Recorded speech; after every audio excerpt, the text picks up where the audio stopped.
9 तारखेला अजितदादा अमरावतीला होते आणि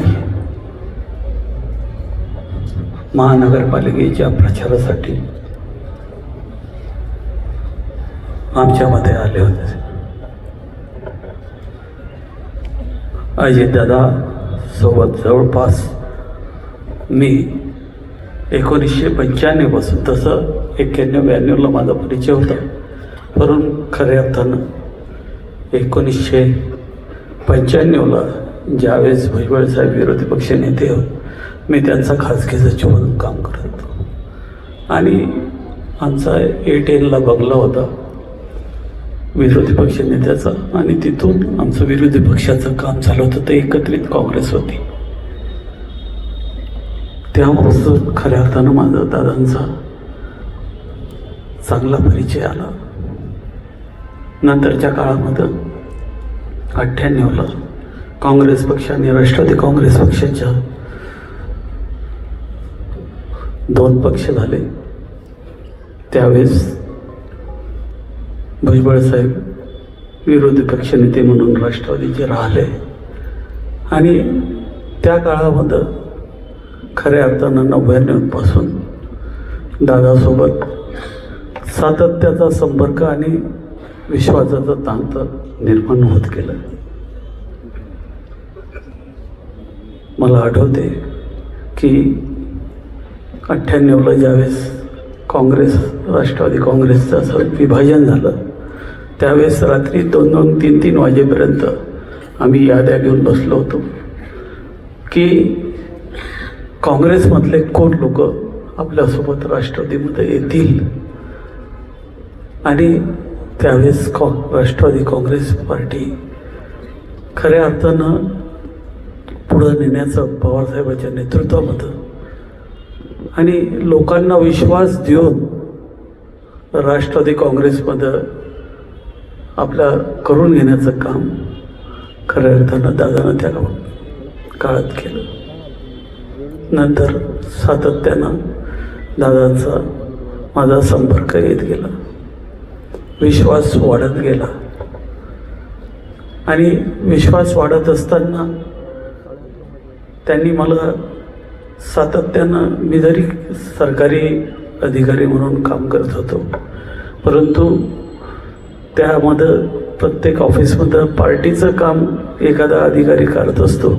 त्यामुळं राष्ट्रवादी काँग्रेस पार्टीचं, मग ते पार्लमेंटरी बोर्ड असू द्या किंवा वेगवेगळ्या कोणत्याही मीटिंग्स असू द्या पार्टीच्या, त्या ऑर्गनाईज करणं आणि त्याला पुढं नेण्याचं काम दादाच्या नेतृत्वात मी करत होतो. मला आठवते की अशा कितीतरी पार्लमेंटरी बोर्ड असतील की महत्त्वाच्या मीटिंग असतील, पवारसाहेबांसोबत सहसा कोणी विषय मांडत नसत, परंतु अजितदादाचं एक होतं की त्यांना जो विषय पवारसाहेबांना मांडलेला आहे आणि त्यांना तो जर पटला नाही तर तो त्या मीटिंगमध्ये सर्व 10 लोकांच्या 15 लोकांची मीटिंग असू द्या, तो त्यांनी कर्कशपणे मांडला पाहिजे. मी त्यांना म्हटलं एक दिवस, दादा आपण साहेब जे विषय मांडतात त्या विषयाला तुम्ही विरोध करता बरेच वेळ.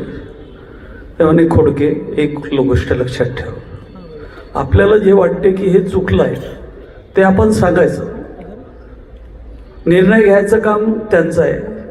त्यांनी निर्णय घेतल्यानंतर मग तो इम्प्लिमेंट आपण करायचा, कारण की त्यांनी मग आता निर्णय घेतलेला आहे.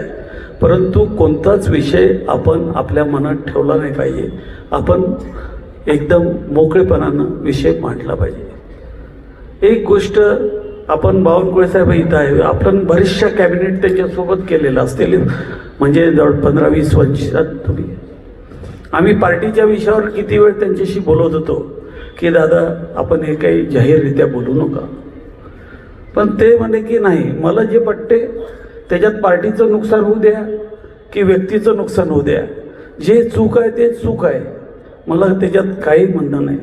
आपण बघितलं सर, त्यांनी फायनान्स डिपार्टमेंट घेतल्यानंतर सातत्यानं ते नेहमी बोलत होते की आपल्या राज्याच्या उत्पन्नातला आपण 70-80% खर्च जो आहे तो आपण पगारावर करतो. सातत्यानं, म्हणजे असं आहे की कॅबिनेट असेल असं आहे की नाही, आणि सातत्यानं ओपन कर्मचाऱ्यांच्या सचिवांच्या मधात अधिकाऱ्यांना कर्मचाऱ्यांना किंवा आपण इथं थांबलं पाहिजे, इथं कुठंतरी कमी केलं पाहिजे, नाही तर मग आपण शासनाकडून शासन जे पैसे वसूल करतो, जनतेचा पैसा आपण टॅक्सच्या रूपानं वसूल करतो, तो विकासासाठी वापरासाठी आपल्याला राहत नाही. ही ठाम भूमिका मांडण्याची खऱ्या अर्थानं हिंमत जी होती ती दादाचीच होती. किती विषय असतील असे की दादानी कधीही त्या विषयाला नाही म्हटलं असं कधीच झालं नाही, की ज्याला जे पटलं नाही ते त्यांनी विरोध केलाच पाहिजे. आणि खऱ्या अर्थानं त्यांचं हे राजकारण मी जवळून पाहत होतो. खऱ्या अर्थानं 99ला ज्यावेळेस 2099 आणि 2004ला जे इरिगेशन मिनिस्टर म्हणून त्यांनी पूर्ण राज्य सर्वात फिरले असतील त्यावेळेस राज्य, तर प्रत्येक तालुका असा एकही तालुका नसेल की त्यांच्या 2-3-4 वर्षाच्या कार्यकाळात अजितदादांना कोणत्या तालुक्याला भेट दिली नाही. त्यांनी राज्य समजून घ्यायचा प्रयत्न खऱ्या अर्थानं 2004 ते 2005 ते 2006च्या मधात केला. आणि ते नेहमी सांगत होते की आपण इथं बसून आपल्याला राज्य समजू शकत नाही, आपल्याला लोकांच्या भावना समजत नाही, लोकांचे प्रश्न आपल्याला समजू शकत नाही, जोपर्यंत आपण त्या लोकांमध्ये जाणार नाही, त्या लोकांशी बोलणार नाही, त्या लोकांशी संवाद साधणार नाही, तोपर्यंत तिथले प्रश्न आपल्याला समजणार नाही. आणि सातत्यानं 2004 पासूनचा त्यांचा जो प्रवास होता तो काल परवापर्यंत चालू होता. आता अमरावतीला ज्यावेळेस आले होते त्याच्या 1 महिना पहिले माझा ॲक्सिडेंट झालेला होता. मी स्टेजवर बसलो होतो. मला म्हणाले, खोडके लक्षात ठेवा, आपण ज्यावेळेस लोकप्रतिनिधी होतो त्यावेळेस आपण कुटुंबाचं नाही राहत, आपल्या भागात जबाबदारी असते. आपण काम करताना खऱ्या अर्थानं आपलं जनतेचं नुकसान होईल आपल्या जाण्यानं, हे नेहमी लक्षात ठेवलं पाहिजे. तुम्ही ज्या पद्धतीनं स्कूटर चालवत होते आणि स्कूटरनं फिरता हे काही बरोबर नाही आहे. आता तुम्हाला दुसरं जीवदान भेटलेलं आहे. म्हणजे त्यांचा एक संकल्प होता, एक त्यांची धारणा होती की लोक आम्हाला ज्यावेळेस निवडून देतात त्यावेळेस आम्ही लोकांसाठी नाही आहे, आम्ही लोकांसाठी आहे, आम्ही कुटुंबासाठी नाही, आम्ही व्यक्तिगत जीवन आमचं संपलेलं आहे. म्हणून आपण कोणतेही काम करताना लोकांचा विश्वास, लोकांचे प्रश्न हे सातत्यानं मांडले पाहिजे. हे मी त्यांच्यापासून नेहमी शिकत आलो. त्यांचा एक सर्वात महत्त्वाचा गुण होता की एखादी गोष्ट तुम्हाला जर कोण सांगितली तर ती तुमच्या जवळच ठेवली पाहिजे. जर एखाद्या माणसानं विश्वासानं एखादी गोष्ट सांगितली तर ती तुम्ही तुमच्याजवळच ठेवली पाहिजे. मला असा प्रसंग आठवते की एक वेळ खूप महत्त्वाचा विषय मला एका नेत्यानं, मोठ्या नेत्याने सांगितला, परंतु तो माझ्या पार्टीच्या नेत्यानं तो मला फक्त माझ्यासाठी सांगितला होता. तो विषय दादाच्या फायद्याचा होता म्हणून मी तो दादांना सांगितला. तर दादा म्हणे, खोडके यानंतर लक्षात ठेव, आपल्याला ज्या व्यक्तीनं एखादी गोष्ट विश्वासानं सांगितली ती आपल्यासाठी जर सांगितली असेल तर ती गोष्ट आपण कधीच डिस्क्लोज केली नाही पाहिजे. ती आपण आपल्या मरेपर्यंत आपल्याजवळ ठेवली पाहिजे. त्या गोष्टीला कधीही कोणाजवळ लीक करता कामा नये, हे तू नेहमी लक्षात ठेव. तुला माहीत आहे की मला याच्यातून फायदा होणार आहे म्हणून तू सांगितलं, परंतु ही चूक आहे, याच्यानंतर तू लक्षात ठेव. जो मी जर तुला एखादी विश्वासानं गोष्ट सांगितली ती तुझ्यापुरती मर्यादित असेल तर ती आपण बाहेर डिस्क्लोज केली नाही पाहिजे. हा मंत्र त्यांनी मला सांगितला आणि त्याच्यानंतर मी सातत्यानं ते पाळती असतो.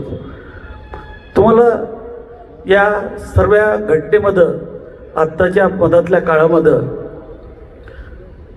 मला MLC देण्याचा प्रश्न आला. आपल्याला माहीत आहे राज्यपाल महोदयांचे 12 सदस्य नेमण्याचा विषय झाला आणि आदल्या दिवशी 12 सदस्य नोंदले, म्हणजे नावं पाठवायचं ठरलं आणि रात्री 12 नावं पाठवले सुद्धा. रात्री 12 नावं पाठवले, त्याच्यात माझं नाव 3 राष्ट्रवादीला आले होते, 3 सेनेला आले होते, बाकीचे सर्व BJPचे असे नावं राज्यपालांकडे गेले. परंतु त्याच्यात वरिष्ठ नेत्यांकडून काहीतरी बदल झाले आणि त्यांनी सांगितलं की 12 नाही आपल्याला 8च करायचे आहे. माझ्याजवळ, कारण की राज्यपाल नियुक्तीसाठी जे काही प्रोटोकॉल आहे त्याच्यात मला मी संस्थेचा कोणता मेंबर असला पाहिजे, सामाजिक संस्थेमध्ये काम करत असला पाहिजे, ते कागदपत्र माझ्याजवळून घेतले होते, सर्व झालं, सर्व पाठवलं. आणि दुपारी 2 वाजता तो निर्णय बदलला आणि 2 वाजता काही नावं कट केले. मी सह्याद्रीवर होतो, तेही सह्याद्रीवर होते. नाव जाहीर व्हायला आता 1 तास बाकी असेल. मी त्यापर्यंत असं होतो की माझं नाव आता जाहीर होणार अर्ध्या तासात. मला त्यांनी बोलवलं आणि असा कठोर निर्णय ज्यावेळेस ते घेत असतात त्यांचे डोळे लाल झालेले असतात. ज्यावेळेस एखादी आपल्या जवळच्या व्यक्तीला काही आपल्याला कठीण गोष्ट सांगायची असली तर ते भावुक होऊन जात होते. खूप हळव्या मनाचे डोकं थांबल्यासारखं झालं. कारण की दादा एक आमच्या पार्टीचे प्रमुख नव्हते, आमचे कुटुंब प्रमुख होते. आमच्या सर्वांचे कुटुंब प्रमुख म्हणून मी त्यांच्याकडे आम्ही सर्वजण पाहत होतो.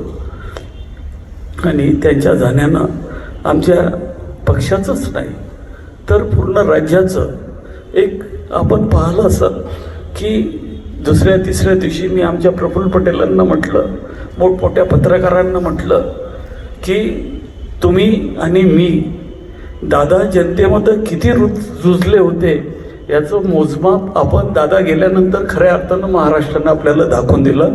आपण सुद्धा हे अज्युम केलं नव्हतं की दादाचं महत्त्व आणि दादाचं हे मोठेपण हे महाराष्ट्रातल्या वेगवेगळ्या घटकामध्ये दादा किती त्यांना त्याचं महत्त्व होतं हे आपल्याला या 2 दिवसाच्या यांनी खऱ्या अर्थानं उमजलेलं होतं.